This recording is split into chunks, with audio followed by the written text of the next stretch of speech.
Hey everybody, what's up? Welcome to another edition of NoDQ&A video here on NoDQ.com. I am the owner of NoDQ, Aaron Rift, here to talk about wrestling, here to answer some questions, so let's get right down to it. What do you think about Hulk Hogan and Eric Bischoff signing new deals with TNA Wrestling?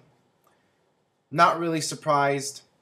Given Dixie Carter's track record, I figured that TNA would sign Hogan and Bischoff to new deals. They sign Sting year in, year out. And it goes against what a lot of us believe, that TNA should be pushing new talent and focusing on the future, not the past. Now, I can see why they want to have Hogan around, but I think that Hogan and Bischoff have done all they're going to be able to do for TNA. And in some aspects, Hogan's helpful for TNA. I mean, I went to a Spirit Halloween store a few days ago, and they had a Hulk Hogan costume, and it had the big TNA logo on it. So things like that help out TNA. But beyond that, Hulk Hogan doesn't really bring much to the table. He can't wrestle anymore. He just comes out there and takes up all the TV time. He keeps saying, "It's all about the young guys now, brother. I'm going to step back and let them do their thing, Jack." And then, of course, he's in every single segment on Impact. So if it was me, I would have parted ways with Hogan and Bischoff at this point. But what can you say? They're going to be around as long as Dixie Carter sees them as big stars and sees Hogan as valuable to marketing TNA and getting the name TNA out there. Although I think that Hogan already got the name out there. And when Hogan came out for his first segment, 3 million people were watching. Now only half that watch on a regular basis. So what does that tell you? Speaking of the whole thing with TNA right now, seeing that Vince Russo is no longer the head of the creative team in TNA and Brother Love is, do you see him doing a better job? The big news right now, Vince Russo no longer the head of TNA Creative. He has been replaced by Bruce Pritchard, aka Brother Love. Now, in my opinion, I think any change is a good change. TNA needs to get somebody new in there with new ideas and a new vision of where to go with the product. And apparently Vince Russo's still part of the writing team, which I'm fine with. Like we said before, he sometimes has good ideas, but he needs a filter. He needs somebody else to work with. So maybe this will be a positive. Time will tell, but I'm glad they're doing something. Doing something is better than doing nothing.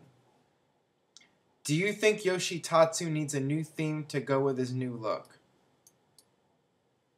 I haven't even seen his new look yet, so I don't know. If Zack Ryder gets a bigger push around WrestleMania, who would you have him face, and how would you book the feud?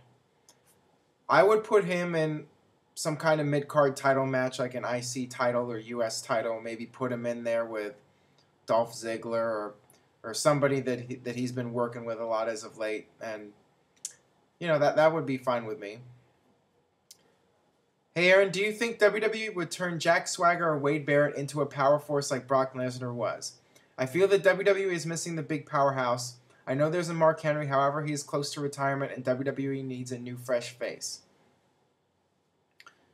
I could see them doing something with Wade Barrett in terms of making him a big powerhouse monster. They've already kind of dropped the ball with him. The thing with Lesnar is that they were pushing him as a monster right out of the gate. There was just no going back and forth with him being a main eventer and then just being some guy on the roster. He was the man from the day he walked in there. So it would take a lot to be able to get the fans to believe that Wade Barrett or Jack Swagger or somebody like that could be a powerhouse wrecking machine, whatever you want to call it. And with Mark Henry, it did take a while because he had that whole sexual chocolate gimmick, and for a long time he was seen as like a comedy, big, goofy guy. But now they're finally getting over with the fans, and it took a while. Even the past few weeks, people were still chanting "What Adam?" So they still haven't really fully taken him seriously. Although it's starting to work now that Mark Henry's finally getting those big wins that he needs. So yeah, I mean, if they do it right, they could do something with a guy like Barrett or even maybe Swagger. Do you think Eric Bischoff's assessment that the IWC represents 10% of WWE's audience is correct? Or is it more or less? Yeah, it's about, I would say if you go to an average WWE show, about 5 to 10% of the people in that crowd are people that regularly go on the internet and check out the inside news and, follow up on all what's going on behind the scenes and all that. In terms of TNA, the percentage might be a little bit bigger because most of the people watching TNA are hardcore wrestling fans. You're not getting a whole lot of casual viewers.